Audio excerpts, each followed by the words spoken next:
नहीं थी। महाभारत काल तक हमारे समाज में वर्ण व्यवस्था थी। 4 ही वर्ण होते थे, ब्राह्मण, क्षत्रिय, वैश्य और शूद्र। ये वैदिक व्यवस्था थी। लेकिन उसके बाद जब वर्ण व्यवस्था हमारी भंग हुई और जन्म के आधार पर जब जातियां बनने लगी और अलग अलग क्षत्रिय समुदाय बनने लगे, तो उस समय पर लगभग 2500 साल पहले पहला जो है गुर्जरों का प्रमाण मिलता है, 2500 वर्ष पहले। और वो मिलता है पंचतंत्र के अंदर। पंचतंत्र में गुर्जर देश का वर्णन है। गुर्जर देश की एक कहानी पंचतंत्र के अंदर है। इसका मतलब है कि उस समय पर गुर्जर देश था, तो उससे कुछ पहले एक आध शताब्दी। बता दूं मैं, गुर्जर एक भूभाग था जिसको जो आज गुजरात के रूप में जो गुर्जर विजेता होता था उसको गुर्जर सम्राट। अब सुनो ना, आप वही नैरेटिव बढ़ा रहे हो, तो मैं आपको उसी का उत्तर दे रहा हूँ। विजेता उसमें गुर्जर है, गुर्जर नहीं। अब आप सुन तो लो, जो आप कह रहे हो कि भूभाग है, उस भूभाग का गुर्जरों के शासन से पहले कभी भी नाम गुजरात नहीं था। जब गुर्जरों ने उस भूमि पर शासन किया, उसका नाम तभी गुजरात पड़ा। और देखिए, गुजरात के अलग अलग नाम थे उस समय। क्या था? लाट नाम से अलग क्षेत्र था, कच्छ नाम से अलग क्षेत्र था, सौराष्ट्र के नाम से अलग पुकारा जाता था, सारस्वत मंडल अलग था, कैवार अलग था। अलग अलग क्षेत्रों को जब गुर्जरों ने राजनीतिक रूप से संगठित करके एक साम्राज्य के रूप में खड़ा किया, तो उसका नाम दिया गुजरात। और गुजरात का अर्थ क्या होता है? गुर्जरों द्वारा रक्षित राज्य। त्रय जो है वो किसका परिचायक है? त्रय है रक्षा के अर्थ में, जैसे छत्र में लगा हुआ है, यानी कि गुर्जरों द्वारा रक्षित राज्य। और तो ये गुजरात ही नहीं, आप गुजरात की बात कर रहे हो, मैं कहता हूं कि पूरा राजस्थान 16वीं शताब्दी तक गुजरातरा ही था। परिणाम क्या है आपके पास? इसके परिणाम प्रूफ क्या है? किस फैक्ट पे आप ऐसे बोल सकते हैं? किस फैक्ट पर?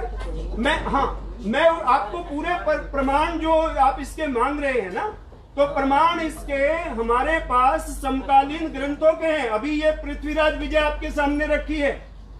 इसमें गुर्जर मंडल, गुर्जर भुवुज, गुर्जर देश, इस बात की चर्चा है पूरी इसमें। और राजपूत सभा ने भी पेश की है। क्यों? कौन सा प्रमाण किया बताइए? राजपत्र के माध्यम से उन्होंने दिखाया है, आर्कोलॉजिस्ट के माध्यम से उन्होंने अपना बताया है कि उनका ये कह रहा है कि गुर्जर जो है ना, गुर्जर अलग है, गुर्जर अलग है। गुर्जर जो है शासक होते हैं, कोई जात विशेष नहीं। सर मेरा एक सवाल है। इसका ये निराधार बात है, बिल्कुल ये केवल बोलचाल का फर्क है। सर गुर्जर ऐसा है ना, आप सुनिए, जो गुर्जर जो शब्द है वो संस्कृत का शब्द है, और गुज्जर जो शब्द है वो प्राकृतिक भाषा का शब्द है, आम बोलचाल का। जैसे राजपुत्र जो है वो संस्कृत का शब्द है, और राजपूत या रजपूत जो है वो प्राकृतिक आम बोलचाल की भाषा में आता है। ब्राह्मण जो है वो एक संस्कृत का शब्द है, और ब्राह्मण या बामन जो है वो आम बोलचाल में आता है। तो ये बात तो सबको समझ में आ जानी चाहिए,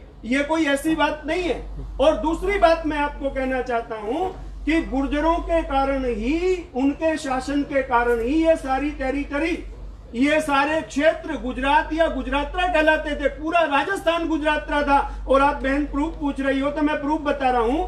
अब पृथ्वीराज के जन्म से 150 साल पहले अल-बिरूनी भारत में आया, जो अरब यात्री था। उसने अपनी एक किताब लिखी उल हिंद।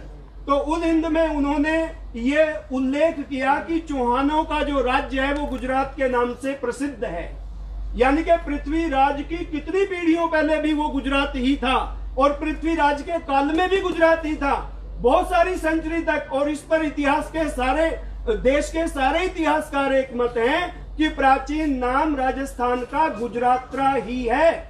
जब 13वीं शताब्दी में राजपूत सत्तासीन हो गए, उसके बाद फिर वो राजपूताना कहलाया जाने लगा।